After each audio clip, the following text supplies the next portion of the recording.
സച്ചുട്ടനെയും കിച്ചുവിനെയും വേഗം ക്ലാസ്സിലേക്ക് പറഞ്ഞയച്ചിട്ട് ഞാൻ എന്നിട്ട് അമ്പാടിനെ വേഗം ഡ്രസ്സൊക്കെ മാറ്റി ഒരുക്കുകയാണേ. വേറെ എങ്ങോട്ടും അല്ല, ഇന്ന് എനിക്ക് എൻ്റെ ഫാമിലിയുടെ എൻഗേജ്മെൻറ്റ് ഫംഗ്ഷൻ ഉണ്ട്. അപ്പോൾ അത് മലപ്പുറത്താണ്. അതിന് പോകാൻ വേണ്ടിയിട്ടുള്ള തയ്യാറെടുപ്പാണ് കേട്ടോ ഇതൊക്കെ. ഇപ്പോൾ ഇവിടുന്ന് പോയാലേ ഉള്ളൂ അവിടെ കറക്റ്റ് സമയത്ത് എത്തുകയെന്ന് വിചാരിച്ചിട്ട് രാവിലെ തന്നെ അവനെ വേഗം റെഡി ആക്കുകയാണ്. അവൻ ചോദിക്കുന്നുണ്ട്, നമ്മൾ എവിടേക്കാണ് പോകുന്നത്, കല്യാണമാണോ, അങ്ങനെ ഓരോ കാര്യങ്ങൾ അവൻ ചോദിക്കുന്നുണ്ട് കേട്ടോ. അതല്ലെങ്കിലും തിരക്ക് പിടിച്ച സമയത്ത് അവർക്ക് ഒരുപാട് ചോദ്യങ്ങളായിരിക്കില്ലേ. അങ്ങനെ അവനെ വേഗം ഡ്രസ്സൊക്കെ ചേഞ്ച് ചെയ്ത് ഞാൻ TV കാണാൻ വേണ്ടി സോഫയിൽ കൊണ്ടിരുത്തി ഞാനും വേഗം പോയി ഡ്രസ്സൊക്കെ മാറ്റിയിട്ടോ. എന്നെ വീടൊക്കെ വേഗം ലോക്ക് ചെയ്ത് ഞങ്ങൾ രണ്ടുപേരും നടന്നു പോകട്ടോ ബസ് സ്റ്റോപ്പിലേക്ക്. നമ്മുടെ വീട്ടിൽ നിന്ന് കുറച്ച് പോയാൽ മതി ബസ് സ്റ്റോപ്പിൽ. നമ്മുടെ തറവാട് വീടിൻ്റെ തൊട്ടടുത്താണ് നമ്മുടെ സ്റ്റോപ്പ് വരുന്നത്. അങ്ങനെ ഞാനും അമ്പാടിയൊക്കെ കൂടെ ഇങ്ങനെ നടന്ന് പോവണേ. ഇന്ന് നല്ലൊരു കാലാവസ്ഥ തന്നെയാണ്, മഴയൊന്നുമില്ല. അവിടെ എത്തുന്നവരെ അങ്ങനെ തന്നെ ആയിരിക്കട്ടെ എന്നാണ് വിചാരിക്കുന്നത്.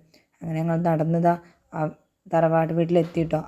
ഞങ്ങളവിടെ ചെന്നേക്ക് നന്ദുട്ടി ഞങ്ങളെ കണ്ടേക്ക് ഓടി വന്നിട്ടോ. ഞങ്ങൾ ഏട്ടൻ്റെ കുഞ്ഞാണേ. അവളുടെ വിചാരം അവളും ഞങ്ങളെ കൂടെ വരുന്നുണ്ടെന്നാ.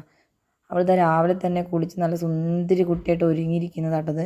ഞങ്ങളങ്ങനെ ബസ്സൊക്കെ വന്ന് അവളോട് യാത്രയൊക്കെ പറഞ്ഞ് വേഗം ബസ് കയറി. നമുക്ക് മഞ്ചേരി വരെ ഞാനും അമ്പാടിയും ബസ്സിൽ പോകുന്നുള്ളൂ. അവിടേക്ക് എൻ്റെ അച്ഛന് വരും. പിന്നെ ഞങ്ങൾ അച്ഛൻ്റെ കൂടെയാണ് പോകുന്നത്. അതല്ലെങ്കിൽ നമ്മുടെ ഫാമിലിയിൽ ഒരു ഫംഗ്ഷൻ വരുമ്പോൾ നമുക്ക് പോകാൻ ഭയങ്കര ത്രില്ലാണല്ലേ. എല്ലാവരെയും ഒരുപാട് നാളുകൾക്ക് ശേഷം അല്ലെങ്കിൽ എല്ലാവരും കൂടി ഒരുമിച്ച് കൂടുന്ന ഒരു സംഭവം എന്ന് പറയുന്നത് നമ്മുടെ ഫാമിലി ഫംഗ്ഷൻ തന്നെയല്ലേ.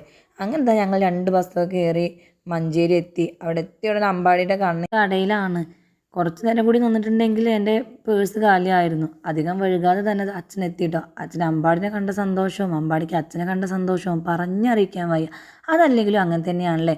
നമ്മുടെ പേരൻസിന് നമ്മളോടുള്ളതിനേക്കാൾ കൂടുതൽ ഇഷ്ടം നമ്മുടെ മക്കളോടായിരിക്കും. നമ്മളോട് അവർ ദേഷ്യപ്പെടുമ്പോൾ നമ്മുടെ മക്കൾ അവർ അതേ കാര്യത്തിൽ അവരോട് ലാളിക്കണ കാണുമ്പോൾ നമ്മൾ ചിന്തിക്കും ഇതിലിപ്പോൾ ആരാ അവരുടെ മക്കളെന്ന്.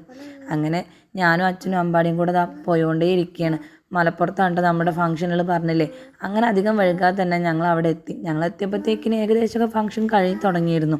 അങ്ങനെ അമ്പാടി കണ്ണനെ കണ്ടോ. ഇത് എൻ്റെ അനിയത്തിയുടെ കുഞ്ഞാണ്. അങ്ങനെ അവർ നല്ല കളിയിലാണ്.